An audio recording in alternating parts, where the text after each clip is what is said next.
Saludos desde Euronews, hoy donde les presentamos las noticias de este jueves 19 de noviembre. La pandemia de COVID-19 deja un muerto cada 2 minutos en Italia, con cifras similares a las de abril. Francia descarta un desconfinamiento total para Navidad.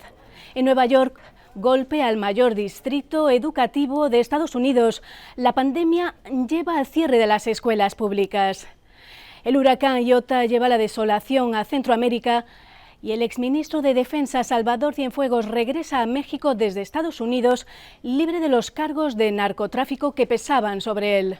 Y al final de nuestro informativo veremos la revolución industrial ecológica para 2030 que prepara el Reino Unido de cara a la cumbre climática del año que viene. Estas y otras noticias enseguida, y ahora los titulares. La COVID-19 deja un muerto cada 2 minutos en Italia, cifras similares a las de abril. Francia descarta un desconfinamiento completo para Navidad.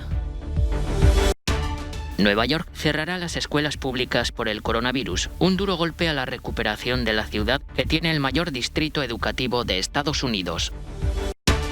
Localidades enteras arrasadas, grandes zonas anegadas, la desolación teñida de muerte dejada por el huracán Iota en Centroamérica es descomunal.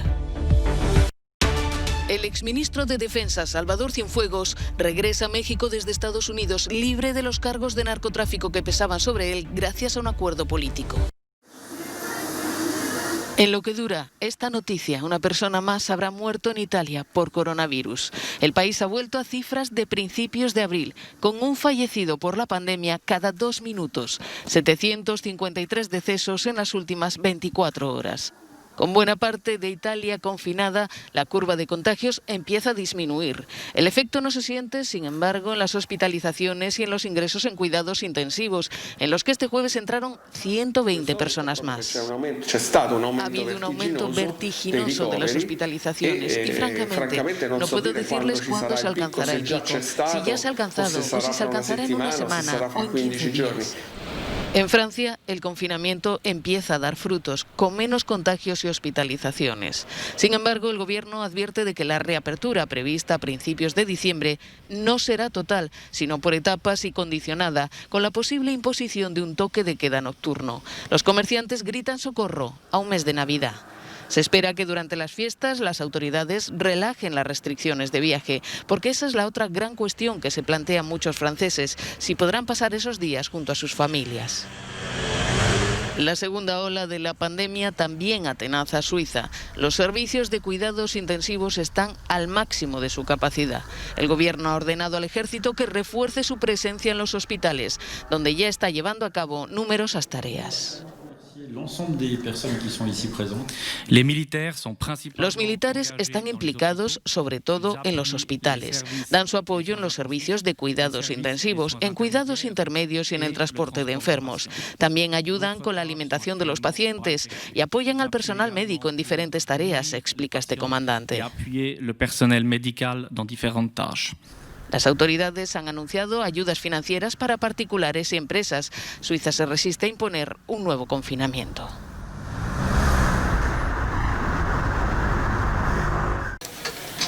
El Palacio de Hielo Krylovskoye de Moscú, convertido en hospital de campaña para los pacientes de COVID.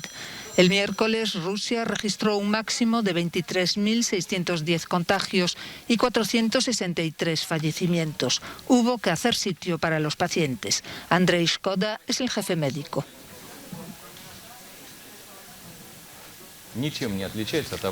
No se diferencia en nada de cualquier otro hospital, lo único local. Este hospital tiene todo lo necesario, no es provisional, es un hospital completamente equipado. Apenas abrió el mes pasado y ya hay 615 pacientes ingresados en el hospital de campaña, que dispone de 1.347 camas, de las cuales 43 en cuidados intensivos. Nunca pensé encontrarme aquí. Tengo 66 años y estoy confinado. Llevo guantes y mascarilla, no salgo, pero en algún sitio me infecté. Ya ve que muchos jóvenes salen sin mascarilla. Yo les aconsejaría que la pongan, no solo por ellos, sino por los demás. El miércoles, el presidente ruso Vladimir Putin constató la compleja situación en distintas regiones de Rusia y llamó a las autoridades locales a no maquillar la situación real. Lo más alarmante es que la tasa de mortalidad está aumentando. No podemos edulcorar la situación. Es totalmente inaceptable pretender que todo va bien. Rusia es el quinto país con más casos de coronavirus confirmados después de Estados Unidos, la India, Brasil y Francia. En total, desde marzo se han registrado 2.015.608 casos y 34.850 muertes. La necesidad de realizar pruebas masivas para detectar el coronavirus lleva al límite al sistema de salud pública en Italia. La mala organización y el retraso generalizado han dejado a muchas personas sin acceso a estas pruebas, especialmente en los barrios populares de numerosas localidades. Las autoridades sanitarias no pueden hacer frente a las largas colas de ciudadanos que pretenden someterse al test. Realizar una prueba en un centro médico privado costaría entre 60 y 80 euros y muchos no pueden permitírselo. En Nápoles, 2 asociaciones ofrecen pruebas a los residentes a un precio moderado e incluso en ocasiones gratis. Lo hacen en el lugar más seguro de la zona, una iglesia. La prueba realizada con un bastoncillo de algodón tiene un precio asequible de 18 euros y existe la posibilidad de hacer un tipo de donación y pagar la prueba de otra persona que la necesite. Es un gesto de gran solidaridad porque la gente correría con los gastos de extraños. Este tipo de donaciones no es nuevo en Italia, comenzó con el café. Se trata de una vieja tradición que empezó en Nápoles después de la guerra y que sigue muy viva en zonas populares. Cualquiera que compre un café en la cafetería puede pagar uno adicional antes de irse y ofrecérselo a alguien que no se lo pueda permitir. Hoy en día no se trata de café sino de pruebas PCR, aunque el sentimiento de solidaridad es el mismo. Recibimos transferencias de dinero de fundaciones alemanas. Recibimos cientos de pruebas de las que se realizan con bastoncillos de algodón pagadas por otras personas. De hecho, hoy es el primer día y empezamos solamente con estas pruebas donadas. Necesitábamos encontrar un lugar seguro. La iglesia es un gran espacio. La iglesia está presente en este territorio, en el corazón del barrio de Sanità. Por lo tanto, queríamos estar lo más cerca posible de los destinatarios finales de estas pruebas masivas. En varias ciudades, los italianos tratan de suplir las deficiencias del sistema público a través de la unión y la solidaridad. Confían en ser eficaces en la lucha contra el virus. Las escuelas públicas de Nueva York van a cerrar. Con esta medida, las autoridades pretenden frenar la implacable propagación de contagios de coronavirus en la llamada Gran Manzana. El cierre de los centros escolares supone un duro golpe a la apreciada recuperación de la ciudad, que tiene el mayor distrito educativo de Estados Unidos. El virus ha provocado la muerte de más de 250.000 personas en todo el país. Los profesionales médicos han pedido a Trump una rápida y completa transmisión de información relacionada con el virus al equipo de transición de Joe Biden. Espero que la razón por la que mis amigos del otro lado no han dado un paso adelante para hacer algo sea por su miedo a las represalias del presidente. Con suerte, espero que cuando se haya ido estén más dispuestos a hacer lo que saben que se debe hacer. Entre tanto, algunos estados han decretado nuevas medidas. En Ohio se han aumentado las pruebas para detectar el virus y se ha impuesto un toque de queda. Es el último estado en implementar restricciones sociales específicas en un intento de evitar el aumento de contagios y reducir la presión hospitalaria. La desolación, teñida de muerte dejada por el huracán Iota en Centroamérica, empieza a salir a la luz. Se sabía que su impacto sería muy duro, pero estas imágenes de Bilwi, la región caribe norte de Nicaragua, dan una idea de las enormes dimensiones del desastre. La población erra en mitad de la nada. Miles de personas han quedado sin un techo bajo el que protegerse. El resto no tienen ni electricidad ni agua corriente. Estaba demasiado fuerte el viento. Entonces cuando estoy sintiendo mi casa ya estaba así minuteando. Entonces yo tuve que salir con mi hijo, botó mi casa, se lo llevó. Toda la casa yo sentía como que venía encima. Los techos estaban cayendo, las casas estaban botando, las cosas se llevaban al mar. El huracán vinieron, botaron mi casa de mi hija, por 5 casas todos botaron. Así que estoy afuera, ¿dónde va a vivir? Por el momento se habla de 18 muertos en el país, 7 de ellos niños, la mayoría víctimas de deslizamientos de tierras e inundaciones. Este era el rostro del monstruo cuando embistió la costa nicaragüense con categoría 5, la máxima, y vientos de 260 kilómetros por hora. Después se dirigió a Honduras, donde volvió a golpear sin clemencia zonas que hace solo 2 semanas sufrieron el paso devastador de la tormenta ETA, como el extenso Valle del Cauca. Hay al menos 15 muertos, 14 de ellos fallecidos en varios derrumbes provocados por las lluvias torrenciales en el occidente del país. Decenas de miles de personas están en albergues después de que el fenómeno destruyera sus viviendas. Los afectados se cuentan por cientos de miles. Iota también ha dejado 2 muertos en Guatemala, otros 2 en el archipiélago colombiano de San Andrés y Providencia, así como un fallecido en Panamá y otro en El Salvador. El combo destructivo de las tormentas Iota y ETA ha provocado daños descomunales en viviendas, infraestructuras y cultivos que se teme lastren durante años el futuro de la región y sobre todo de su población más joven. El general y exministro de Defensa mexicano Salvador Cienfuegos ya ha regresado a México, solo unas horas después de que un tribunal estadounidense retirara todos los cargos que pesaban contra él por narcotráfico y lavado de activos. Su puesta en libertad ha sido fruto de un acuerdo entre el gobierno mexicano de López Obrador y el estadounidense de Donald Trump. El presidente mexicano asegura que no hay condiciones ocultas. No hay nada a cambio. Nosotros no establecemos compromisos que afecten nuestros principios. Al gobierno mexicano no le gustó nada que Estados Unidos actuara contra el exministro sin previo aviso. De hecho, opinan que fue una muestra de la injerencia externa de la DEA en el país. Si tú tienes elementos contra un alto funcionario, aunque haya sido de otra administración, pues los acuerdos vigentes dicen que me los tienes que compartir.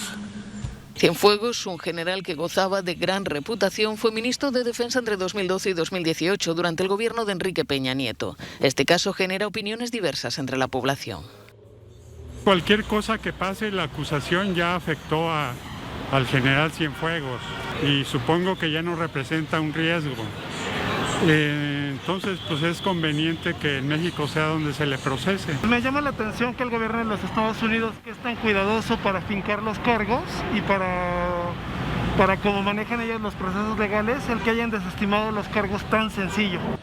Cienfuegos fue detenido en Los Ángeles el 12 de octubre por su presunta implicación en la producción y distribución de drogas y por lavado de activos durante su periodo en el gobierno. Se retiraron los cargos a cambio de que sea investigado en México. Sus detractores también piden justicia por el otro capítulo que empañó su carrera, la matanza de los estudiantes de Ayotzinapa. ¡Humanos! ¡Uno! ¡Dos! Una de las primeras tareas del gobierno peruano será depurar responsabilidades por la brutal represión policial de las manifestaciones callejeras que sacudieron Lima la semana pasada. El nuevo presidente, Francisco Sagasti, ha pedido perdón al pueblo peruano en nombre del Estado, pero en el cuerpo policial reina un mutismo absoluto. José Miguel Hidalgo, de América Televisión, es uno de los periodistas que resultaron heridos mientras hacían su trabajo. Lo que nos cuenta ocurrió el jueves 12 de noviembre.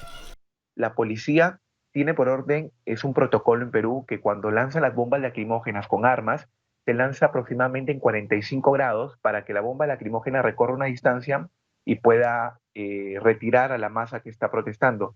Pero llamó la atención que los que estábamos en la primera línea, la policía apunta hacia los pies y dispara la bomba lacrimógena. Yo estaba a no más de un metro y medio de un policía, quien dispara la bomba lacrimógena y me impacta directamente en mi tobillo, generando, hasta ahora tengo ya casi una semana, todo un hematoma muy grande afectado por el impacto directo de la bomba lacrimógena. A pesar del dolor, José Miguel Hidalgo siguió trabajando, pero no había pasado ni una hora cuando él y sus compañeros volvieron a ser agredidos. La policía empieza a sacar a lo que se llaman los escopeteros, son los que van adelante con escopetas lanzaperdigones. En ese punto nos encontramos solamente periodistas y ellos empiezan a lanzar perdigones, ni siquiera bombas lacrimógenas. Los perdigones tienen una sola intención, impactar en el cuerpo de las personas para poder reprimirlas. Pero ellos se encontraban a no más de 5 metros de distancia y empiezan a disparar, jalaban el gatillo y en un momento le impacta mi camarógrafo. Mi camarógrafo, por la gente que conoce un poco, cuando hay una protesta y intentan la cámara al hombro, la mano la tienen a la altura del cuello o del rostro. Él recibe 2 impactos de perdigones acá, en esta zona del brazo con la cámara levantada, es decir, estaban disparando no solo el cuerpo, estaban disparando al rostro. ¡Somos prensa! ¡Ah! ¡Bro, soy periodista! ¡Ay, tranquilo! José Miguel Hidalgo recibió un perdigonazo en la espalda. 2 días más tarde, 2 jóvenes murieron tras ser alcanzados por perdigones de plomo en la cabeza y en el pecho. En toda la semana hubo más de 100 heridos. Un joven perdió un ojo, otro no volverá a caminar. Hubo desaparecidos y detenidos que fueron golpeados. La policía niega que como institución avale estas prácticas o la utilización de este tipo de munición, pero no ha prometido una investigación profunda de lo ocurrido. El día de hoy enviaré al Congreso de la Nación para su tratamiento 2 proyectos de ley para que todas las mujeres accedan al derecho a la salud integral. El primero de ellos legaliza la interrupción voluntaria del embarazo y garantiza que el sistema de salud permita su realización en condiciones sanitarias que aseguren su salud y su vida. La legalización del aborto salva vida de mujeres y preserva sus capacidades reproductivas, muchas veces afectadas por esos abortos inseguros. No aumenta la cantidad de abortos ni los promueve. La criminalización del aborto de nada ha servido. Solo ha permitido que los abortos ocurran clandestinamente en cifras preocupantes.